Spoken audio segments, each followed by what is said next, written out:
Hi there, Sharon Horne-Ellstrom here. Welcome to day 9 of our Supersize You annual challenge. Today we are looking at and thinking about and going to write down, even if it's scary, our thoughts, our predominant thoughts and not beliefs. We're going to do beliefs tomorrow, so that's a heads up. Our predominant thoughts, the things that pop into our head most often and with how much intensity, we want to write those things down. Even if it's, like I said, even if it's scary to write them down. Like if I'm thinking, I can't do this repeatedly today, I want to write that down. Why? Because that's a lie. And I know I can do it, whatever it is I'm facing. And we just want to capture those and figure out what are our predominant thoughts as we go about a normal day. It's Friday in my neck of the woods, might be Friday, Saturday, earlier or later, wherever you are. It doesn't matter. Whenever you see this, go ahead and do this. Grab a piece of paper.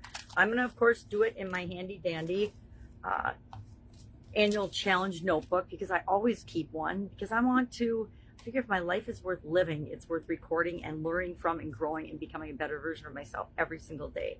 And part of that is being willing to become self-aware and look at ourselves and realize the things that we're automatically doing that are impacting us and the results that we have and are getting in our life, whether we believe it or not, whether we know it or not, whether we're aware of it or not. And I say, I'd rather be aware that I'm thinking this thought over and over again and it's keeping me stuck in a place I don't want to be stuck, or because then I can do something about it, right? Then I can take control of it and I can manage it and I can change it by substituting a better thought than what I'm actually thinking. So today, all we're going to do is, as we notice ourselves thinking things over and over again, we want to write it down.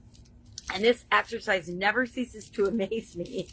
Every time I do it, I get surprised at some of the things that I'm thinking. And not only that I'm thinking, but I'm thinking over and over and over again, thousands of times in a day. Guess what? If I'm thinking that, that's what I'm creating in my life. If I am thinking doubtful, worrisome thoughts in any given day, guess what? I'm creating more of that worried energy into my life and in the lives of those around me, which is always the exact opposite of what I want to be creating, right?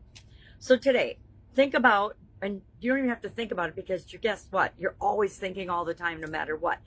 Think about being aware of those thoughts and just jotting them down. This is definitely an awareness exercise.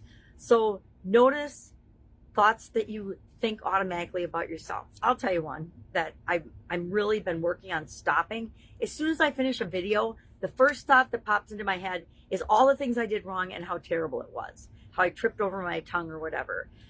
I did literally thousands of videos, and that was my automatic reaction to every single one. Were they all that bad? Well, some of them were really bad, but not all of them. But I said it after every single one. And so late last year, I noticed that, and I started to be consciously aware of that. I was saying that every single video.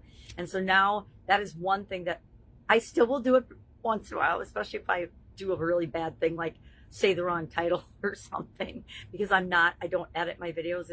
I'm legally blind. So it's just a thing that I had to come to terms with. I am not going to be able to edit my videos. So what you see is what you get.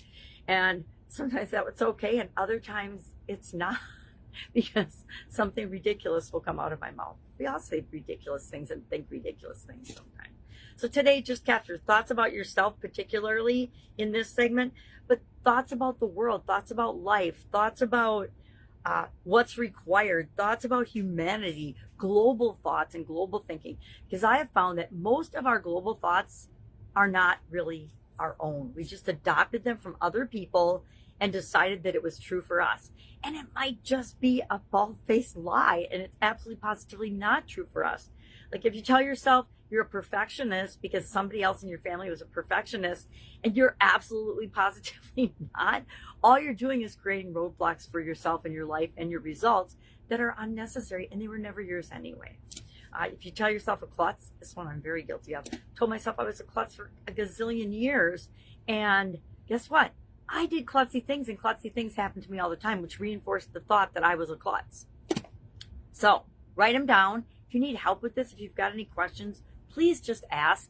It's an important foundational exercise that we do to help us become more self-aware, because I am learning that the vast majority of people on this planet are not self-aware. And if you're just a little bit self-aware, it gives you a huge competitive advantage to create the life that you want over people that are just plain clueless.